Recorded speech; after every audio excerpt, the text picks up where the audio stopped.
Radiant Black, issue number 12 from Image Comics. So this is the origin story for Radiant Pink, aka Ava, and I'm just gonna be completely honest. I thought it was boring, and I thought it was kind of a terrible origin story. So let's just get right into it. So we start off with Ava, and she's a streamer. We've already known this. She's shown her streaming personality in previous issues. So yeah, we get her. She's a streamer. Her stream name is Ava Plays with two Y's, because I guess you got to be cutesy like that. Either that or someone already stole Ava Plays before her, so she has to throw another Y in there. So, anyways, yeah, she's a streamer. She comes across as very happy and bubbly and stuff, but then as soon as she logs off, she's super tired. She's drained emotionally, mentally.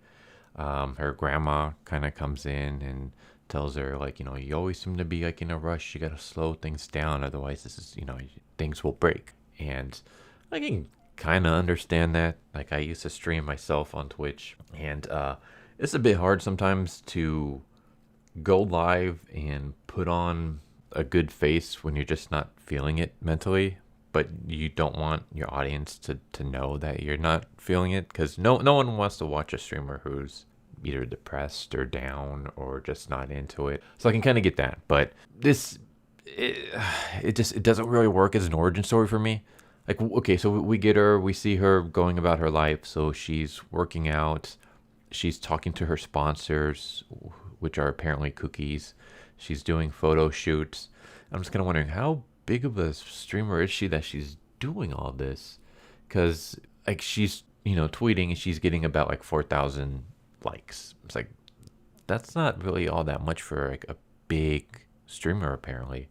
And she even has like a subathon that she's doing. She's trying to reach like a certain goal. But the thing is that apparently she needs, the subathon goal is a certain amount of subs so that she can buy herself a new PC. But it's like, okay, you got sponsors. You're apparently good enough to walk on the red carpet. You're also modeling, or at least you're doing photo shoots. So how do you not have enough money to buy yourself a new PC? I got a pretty decent gaming laptop for less than $2,000. So you're telling me that you can't get that with the amount of, you're apparently a big streamer. The fact that you have like sponsors and you're going on the runway carpets and stuff. Like, also, the day she goes live for her big subathon, her cat freaks out, jumps to the air to smack her mic and breaks it. And then she freaks out because, oh no, I can't do my subathon now because my mic is broken. Are you telling me you don't have a backup mic? You would think if you're a big time streamer, again, I'm guessing she is, just by the fact that, I know like smaller streamers can have sponsors too, but we have her doing like meetings with their sponsors. We have her on the red carpet. Like, they're not going to let someone who has like 1,000 views on the red carpet. You would think this is probably someone a little bit more bigger, especially if they're getting photo shoots. You're telling me you don't have a backup mic? You would think if you're a big time streamer, you would have a backup mic, you would have a backup keyboard, backup mouse, just in case emergency happens. At the very least, maybe a gaming headset, because she freaks out. She goes to Best Buy and she's trying to find a new mic, but all the mics are gone. And she's talking to the employee who works there, and she's like, I really desperately need a mic. Do you even have like maybe a gaming headset? And they're like, no, we don't have any of that. First off, what kind of Best Buy doesn't have a mic? What kind of Best Buy doesn't even have a gaming headset? Is the supply crisis that bad that you can't supply some mics or headsets on in Best Buy? But yeah, the fact that she doesn't even have one, are you kidding me? This is your livelihood. This is literally her livelihood. This is her job. You're telling me you don't have a backup mic? You're telling me you don't have at least a gaming headset? Come on, get the hell out of here. Like, see, I'm just not buying it. Interesting thing to note though, but the guy she's talking to, the middle-aged man, not old man. Yeah, I would say he's like maybe in his 50s or something, who works at Best Buy. This is actually Radiant Yellow. So we get a little bit of his backstory too. And this is not necessarily his origin story, but we get to learn a little bit about Yellow, who I've said before in the past that he's the character I'm the most interested in, just because we know very little about him. Also, the fact that he's the oldest in the group. Like everyone else, I would say is in their young 20s, at least, maybe mid 20s. This is the only guy who's like pushing 50, maybe 60. I'm guessing 50. So I'm kind of interested to know more about him, and we get little pieces of it about him here. But he talks to Ava. He says like, "Hey, if you come back tonight, I can fix your microphone for you." And then we see her like walking down the town. She's like, "Oh, maybe I'll have a day to myself." That's what Radiant Yellow tells her. Hey, like, why don't you just have a day for yourself? And she's constantly getting texts about, what's wrong with the stream? Did the stream die? Blah blah blah. So then Ava goes to her girlfriend's house and tries to get her girlfriend to go out to lunch with her, and she does. And during that, her phone keeps buzzing because people keep asking about the stream. So she just says for just a moment, like, "Oh, give me a second. I'm just going to send a message about how, I can't stream today because the microphone is still busted." And then her girlfriend gets pissed off with her and basically gets upset, like, like, we're out here having lunch. Can't you just focus on me? Why do you gotta be so focused on the stream? I can kind of see this, but at the same time, it's like she's taking literally a couple seconds just to send a message about how she's busy, how she's not gonna be able to stream because the mic is busted. I don't know why you would snap at that. I would see if she's constantly on her phone, but we only see her pick up the phone once to send a message. She's not like constantly staring at the phone as she's having this conversation with her girlfriend. So the girlfriend seems like she just gets upset a little too quickly. And then Ava's like, "Hey, like I invited you over because I wanted to see you. And I know that, your week is crazy and it's going to be even more crazy because you got to be she says obsessively studying about this bearded guy. The bearded guy is, philosophy, because that's what her girlfriend's into. And her girlfriend snaps back with, "At least what I'm doing matters." As if like, streaming and, stuff like that doesn't matter. So then of course Ava gets upset and she runs off. And then that's when she has like a mental breakdown and she rushes over to Best Buy and she's talking to Radiant Yellow. And basically she kind of just info dumps on him. She just, I guess she has an emotional breakdown. She just kind of dumps all of her problems onto him. He's like, "All right, let me go buy you some donuts and that'll clear your head." And then he takes her to this boarded up building where there's the pink orb. And he tells her like, "This thing showed up the same time I met you." And then, Pink touches it and it teleports her through a bunch of places. And then Yellow's able to grab her. And he kind of just explains like, "Oh, this thing, I got my powers too. Mine appeared the same night as yours," which is weird because I would assume he would have his longer, just the way he already knows how to use his powers, it seems. He's very, like, he has knowledge on this thing. How does he know all this if he literally just got his powers the same time as Ava? I guess it's kind of explained with what his powers are. So yeah, for his powers, it turns out that he can see glimpses of the future. So that's what his powers are. I don't know how that plays into fighting. I guess maybe if he does like a whole like Sharingan thing where he can see what enemies are going to do before they do it, which we didn't ever get any hints of that in previous issues when we had battles. Maybe I gotta, go back and read them to see if I can see that. But yeah, there you go. There's his powers. Anyone curious about Yellow's powers, you can see glimpses of the future.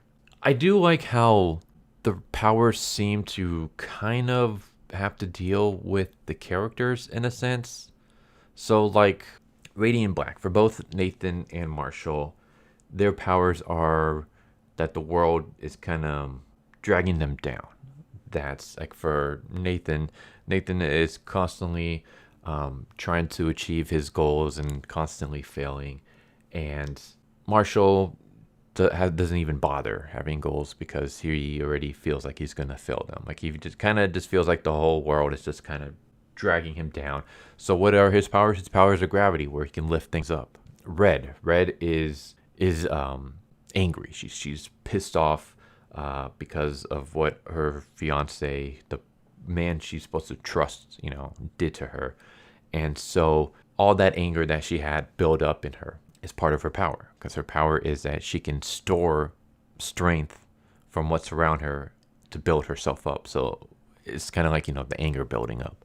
Yellow, from what little we see of him, this is someone who's always focused on the present. He doesn't really think too much about the future. He kind of has, regrets and stuff. So what's his power? His power is that he can see glimpses of the future.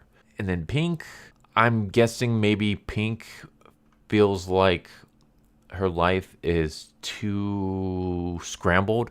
Like people are like, she's trying to find time to stream. She's trying to find time to work out and for her, to relax for herself. She's trying to find time to spend with her girlfriend.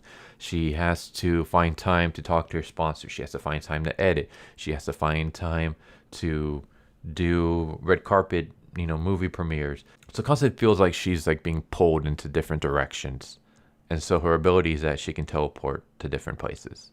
So I was like, okay, that's kind of cool and unique in a sense. Like everyone's ability kind of revolves around them, like their personality and stuff. But speaking of personality, I don't care for Ava. Going into this, I kind of liked Ava. I mean, I wouldn't say she was the most interesting character. I would say interesting would be Yellow, just because we don't know much about him and then his age. One that I kind of liked the most, I would say, would be Marshall, just because I felt like his flaws were something that I can actually gravitate towards. Not because like I feel like I connect with him, but just because I like that story. I like that story of this loser who everyone just kind of hates. Like even an old woman kind of wishes death on you. And now you have this power and you have to use it to save people. So now you kind of go, and even while you're saving people, people are still hating you. People are still comparing you to the previous Radiant Black and how much better that person was. So there's this cool little, like, I don't know, I like that. There's a character arc. There's something there to work with. With Ava, she comes across as just very shallow and vapid. Like it's just so Nathan's a guy who's constantly trying to achieve his goals and constantly failing, and then he just picks himself up and he keeps trying. Marshall is a guy who doesn't ever try because he always feels like he's going to be a loser, and everyone around him keeps reinforcing that belief that he's a loser. Saitomi is someone who thought she was in a happy relationship only to find out that the person she was with like kind of backstabbed her, and now her life is kind of falling apart because of that. Yellow, we don't really know anything about him, so I can't judge him yet. Ava is too focused on streaming and that the world sucks. Like we have a rant earlier about how she's complaining about, oh, everything sucks, the world sucks. I guess I'm trying to use my streaming to, bring a little bit of brightness, which I can kind of understand, because that's kind of what I try to do with my channel. That's why like most of the stuff that I do reviews for, like other than probably the worst of Netflix, all the reviews are usually stuff that I enjoy. Like I'm not going and picking up comics just to roast them or just to hate on them. And I don't talk politics. I don't talk about how shitty the comic book industry is, which, I mean, it is. The comic book is falling apart. I don't talk about how the media is just constantly pumping out crap and shoving in a bunch of ham-fisted politics that people don't really care for. Like, I don't discuss any of that stuff because I want my channel to be escapism. Like, I want you guys to come here and kind of, feel a little bit better. And if I can make one person just a little bit happier, then I would have accomplished my goal. So I can understand that. But at the same time, I don't care for the character. Like her thing is, oh, she's trying to focus too much on streaming, that she kind of blocks out the world a bit, but yet the world's still kind of crappy to her. And now she has kind of like a breakdown because she has to experience the world because her streaming has to be on hold. What? I don't know.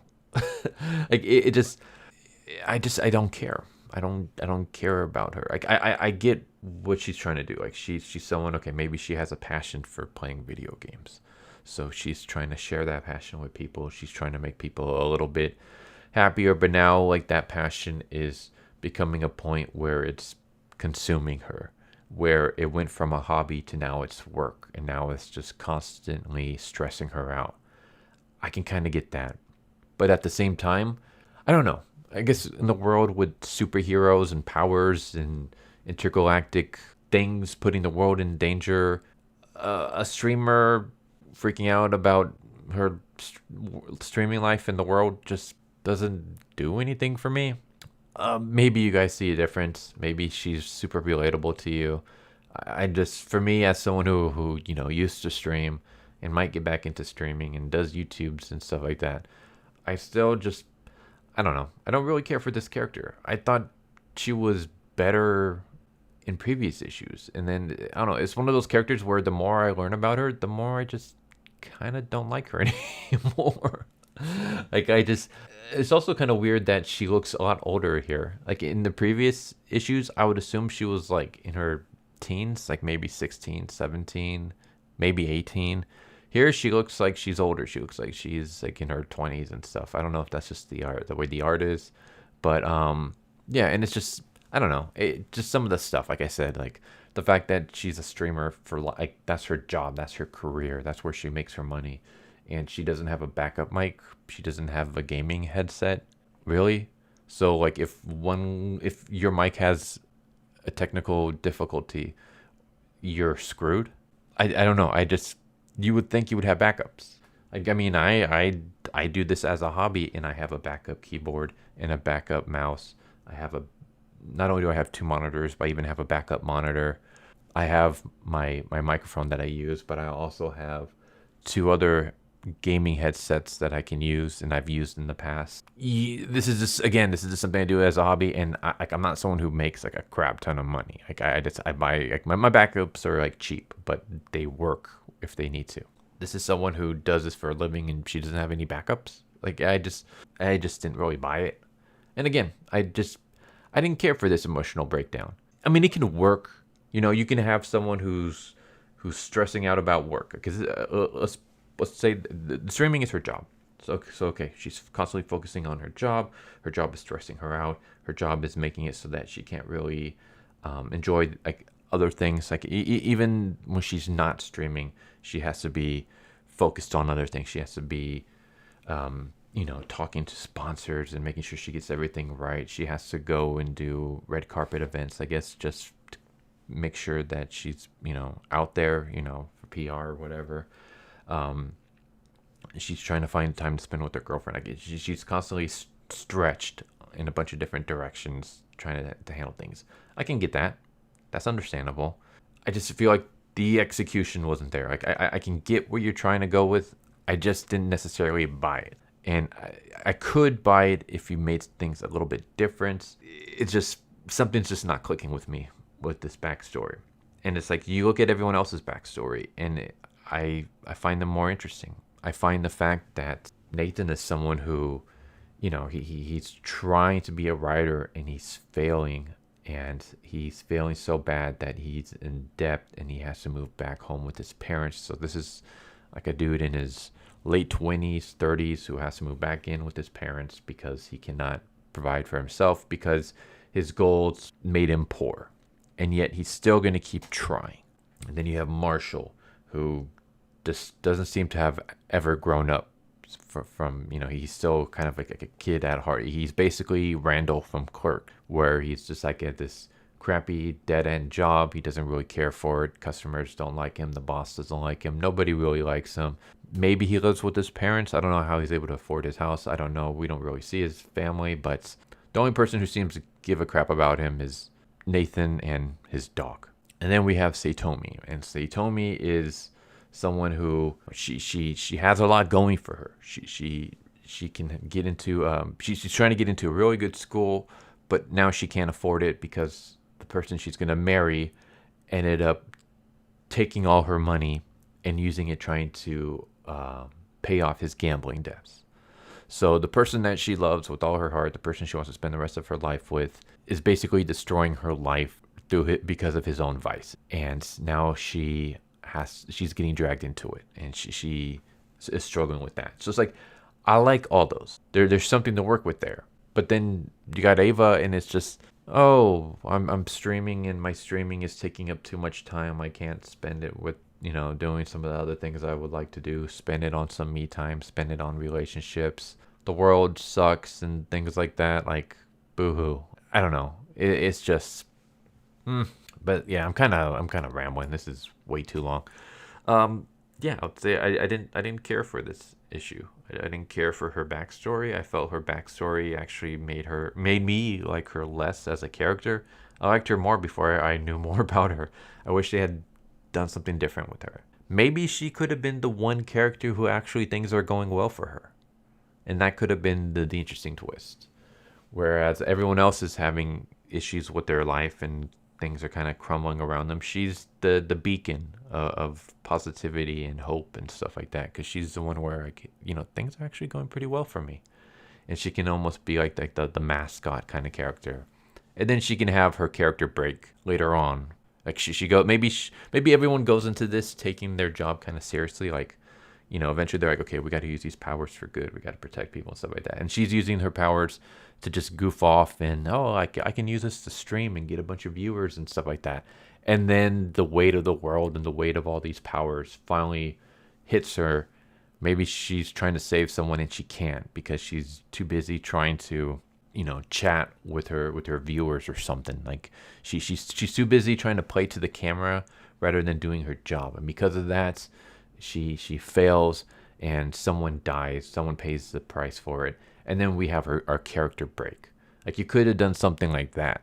Instead, it's just her woe is me. Just it's weak compared to all the other characters that we've seen previously. So fingers crossed that they don't ruin Yellow, because Yellow is still intriguing to me. Even here, what glimpses we see of him and what little we hear of his backstory and stuff. I'm interested to see what his origin is going to be. But yeah, there you go. Radiant Black issue number 12. I didn't care for it. But you guys might have different opinions, and if you do, let me know. Let me know what you think. Did you like it? Do you like her backstory? Did it work for you? It just, I said, like, I get where they're going with her.